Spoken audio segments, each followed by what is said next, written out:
All right, so in our bodies, there are cells called stem cells. All right, when an embryo is developing, there are stem cells, but even in adult humans, there are stem cells. And a stem cell is basically a blank slate. It has all the DNA that every cell in your body has, but the stem cell has the ability to become any kind of cell. It might be a blood cell, might be a liver cell, might be an eyeball cell.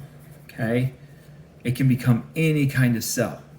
And the difference, what makes the difference is what gene is turned on. So if you have the cell, and here's the chromosomes inside the nucleus, all right, and this cell get turned, or this gene and this gene get turned on, maybe it becomes a blood cell.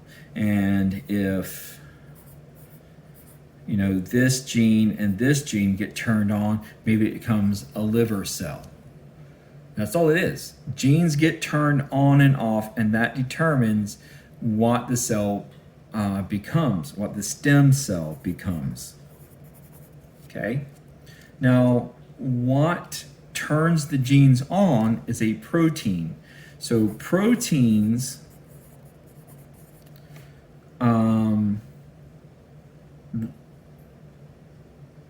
regulate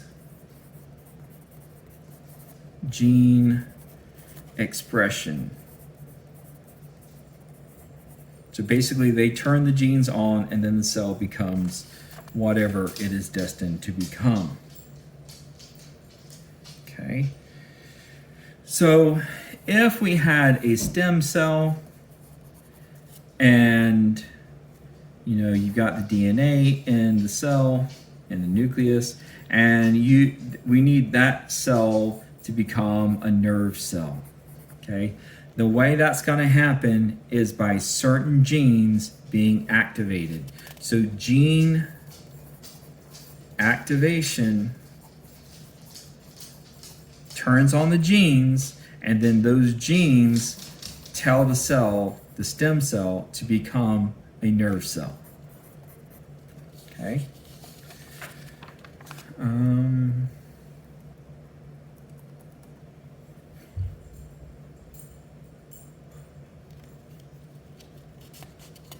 Okay. Now, if we have a cell, let's say we have a stomach cell, and we have a liver cell. Now, remember, these all came from a stem cell. Okay? Like, went back when the organism was an embryo. It started out as stem cells. And that stem cell had all the DNA. And it became a stomach cell, or it became a liver cell. Okay? But all the stem cells started out with all the DNA, which means the stomach cell has all the DNA, and the liver cell has all the DNA. All three cells here on this page have the same exact DNA.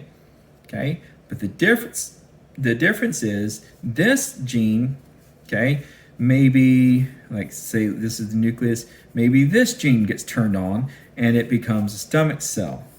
And if this is the nucleus, maybe this gene gets turned on and it becomes a liver cell. Different genes are activated to make them become different kinds of cells.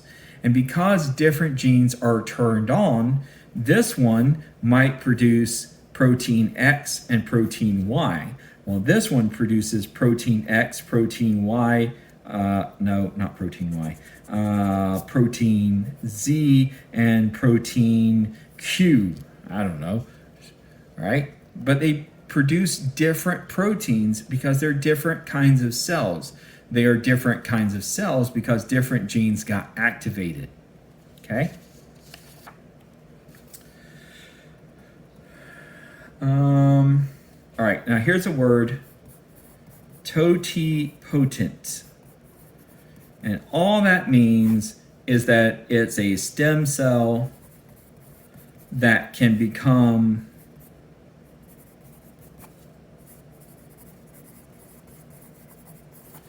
any kind of cell.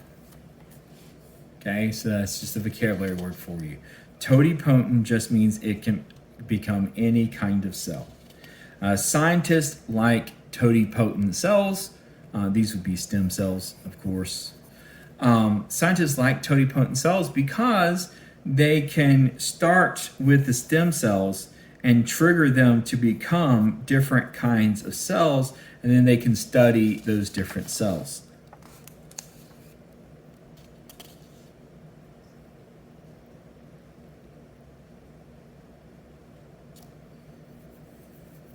All right, now going back here for a second. So let's say this has X, Y, and Z DNA, and then it becomes a liver cell. That liver cell will have X, Y, and Z.